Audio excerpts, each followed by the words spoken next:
When creating a new classic WoW character, one of the biggest challenges that you have is affording a mount at level 40. Nobody wants to be the guy that is level 40 and yet still has to walk around the world without a mount.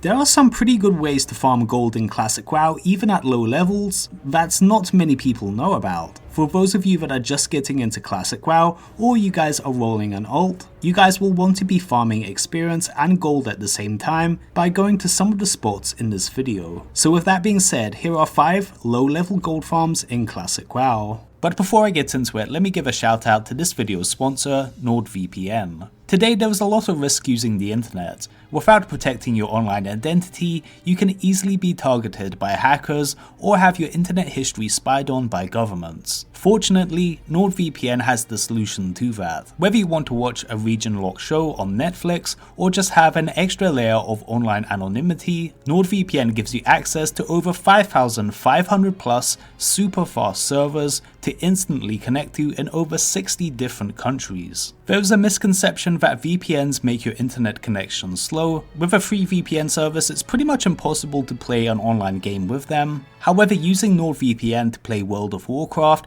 I saw no issue. I live in UK and the latency that I have playing WoW is 38 ms. When I use the NordVPN app to connect to Belgium, my MS has barely changed. A difference of 12 ms is basically impossible to notice. NordVPN also has multiple awards for the best VPN in 2019. By going to the link in the description below, you can get 70% off your subscription at only $3.49 a month, with 4 additional months for free when using the code vaulty. Starting out at number 5 is the Small Flame Sack. So me saying Small Flame Sack has become kind of a meme on this channel. I know I've spoken about Small Flame Sacks quite a lot, but I really do think that this is an amazing way to farm gold at extremely low levels. So farming Small Flame Sacks has to be the earliest way to farm gold in the game. You can actually start this at mid-level 20s, and I really don't think there's any other good gold farm this early on in the leveling process. So in wetlands there is a bunch of these whelplings in the northern part of the map, and these whelplings have a very chance of dropping an item called the Small Flame Sack of about 5%.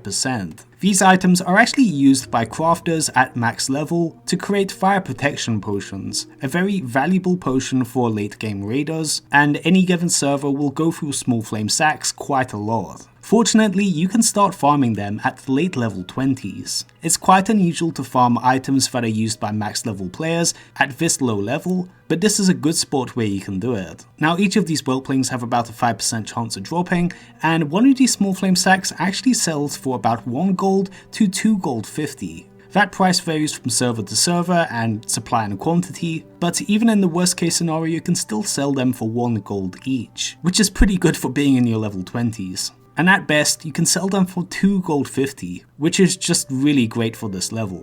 I actually spent a whole level just grinding on these whelplings when I was about level 30, and in that level I got about 15 Small Flame Sacks, which has a value of 15 to 30 gold. That, and while I was farming them, a blue dropped, so I actually made almost over 40 gold just by spending 1 level here. Not to mention these whelplings have a very small chance of dropping a tiny crimson whelpling, which can sell for 10 to 50 gold each, due to it being a vanity pet for max level characters. Number 4 on this list are the MISTVALE gorillas. So in Stranglethorn Vale, the beasts in this area have some pretty good drops that you can vendor to an NPC to get some decent silver. A lot of people are familiar with the good drops that come from panthers and tigers, as their grey items sell for quite a lot to NPCs. But I believe that the MISTVALE gorillas are actually better than the big cats that you can farm. Now the MISTVALE gorillas aren't actually used in any quest, so that there's a pretty good chance that nobody else is going to be farming them, whereas the tigers and panthers are always going to be farmed by people doing the quests. So the MISTVALE gorillas have some really nice white and grey drops that can sell for a decent amount if you grind on them. They have a 50% chance of dropping a Gorilla Fang for 67 copper, a 47% chance of dropping a chipped Gorilla Tooth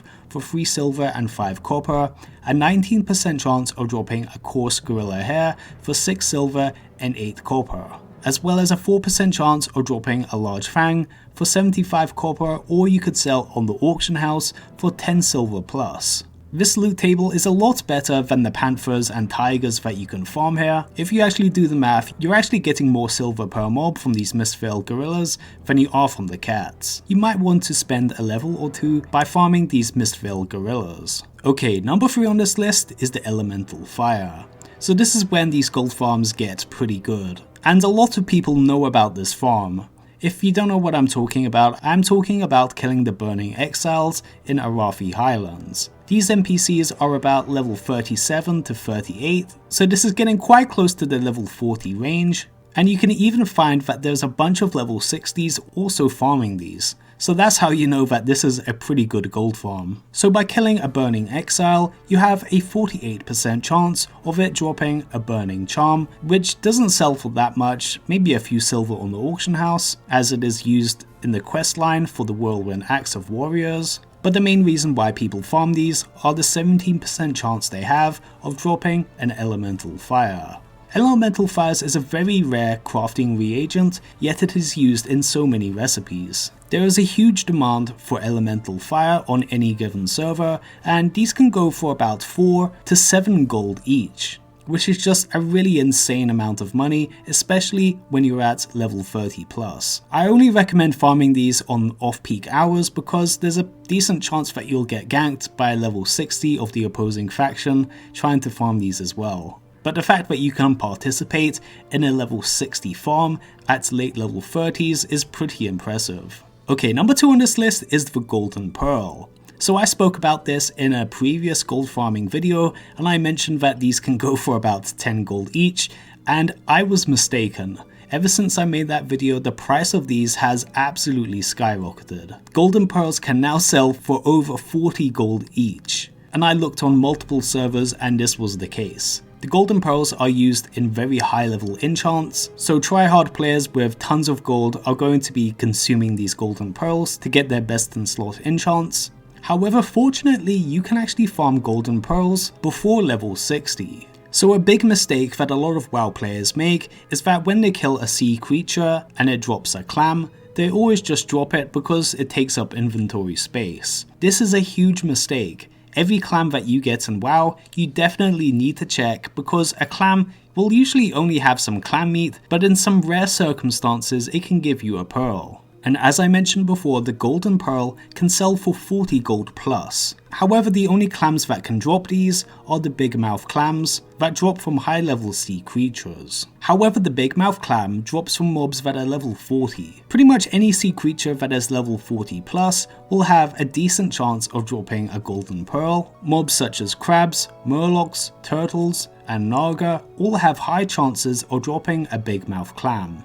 When you're approaching the level 40 range, you can target some sea creatures, such as these naga in Stranglethorn Vale, or these crabs also in Stranglethorn Vale. They all have a very high chance of dropping a big mouth clam, and in each big mouth clam, there is a small chance that you can get a Golden Pearl. Some people complain that it's quite rare to get these, however even if you just get one Golden Pearl to drop, that is going to cover the price of pretty much half of your mount. So I highly recommend that you guys stock up on some clams and never ever drop or vendor a clam, because in each clam there could be a small fortune.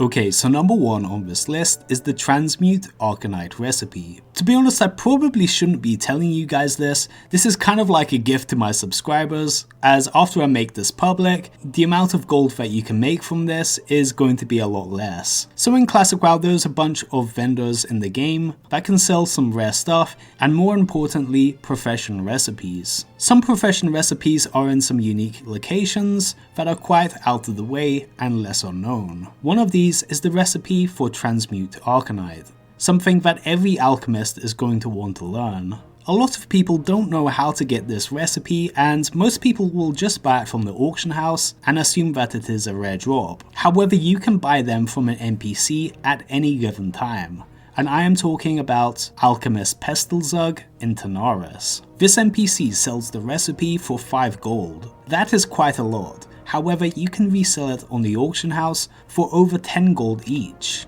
And very rarely do you have anybody trying to compete with you on the price. Most of the time, if you put this up at auction for 10 gold, people will buy it. So theoretically, all you need to do is head on over to Tanaris, stock up on these recipes, and then sell them on an auction. By doing this, you can essentially make 5 gold each without having to do anything, as people would just rather pay the premium and buy it off an auction as opposed to flying all the way to Tanaris to buy it. That's assuming that they know where to get it to begin with, and most people don't. Whenever I'm leveling up a character in Classic WoW, and by the time I hit level 40, I would have already made quite a lot of profit by reselling this item. And I'm pretty sure that this will work for you guys as well, since not many people know about this. Well guys, I hope you enjoyed this video. If you enjoyed the video, please drop a like down below and subscribe to the channel. This is vaulty, signing out.